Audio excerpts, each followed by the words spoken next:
চাই। এই দাবিকে কেন্দ্র করে আজকে ফুলবাড়ি উপজেলা থেকে শুরু করে কুড়িগ্রাম কাঁঠালবাড়ি থেকে শুরু করে সর্বস্তরের জনগণের এই ঐক্যবদ্ধ মানববন্ধনে উপস্থিত আছেন। আজকের অনুষ্ঠানের সম্মানিত অতিথিবৃন্দ, সেই সঙ্গে সর্বস্তরের জনগণ সকলের প্রতি আমার সালাম, আসসালামু আলাইকুম। আজকে আমরা যে দাবিটি নিয়ে এখানে দাঁড়িয়েছি, আজকে এখান থেকে আমাদের মাননীয় প্রধানমন্ত্রীর দৃষ্টি আকর্ষণ করে বলতে চাই, দীর্ঘ সময় আমরা নদী ভাঙন এলাকার মানুষ হিসেবে নদীর সঙ্গে আমাদেরকে যুদ্ধ করে বসবাস করতে হইতেছে। আজকে আমরা আমাদের চাষাবাদকৃত যে ফসল আমরা যথাযথ মূল্যে যোগাযোগের অভাবে আমরা ন্যায্য মূল্য থেকে বঞ্চিত হচ্ছি।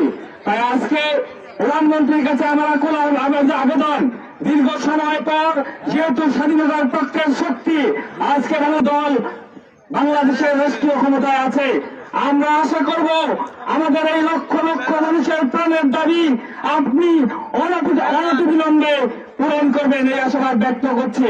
সেই সঙ্গে যেহেতু আমাদের পার্শ্ববর্তী জেলা লালমনিরহাট জেলা থেকে আমাদের একজন সুযোগ্য মন্ত্রী রয়েছেন, দুর্যোগ ত্রাণ মন্ত্রণালয়ের সুযোগ্য মন্ত্রী অধ্যক্ষ আসাদুল আবিদুল্লাহ মহোদয় আমাদের প্রত্যেকটি বিষয় সম্পর্কে অবগত।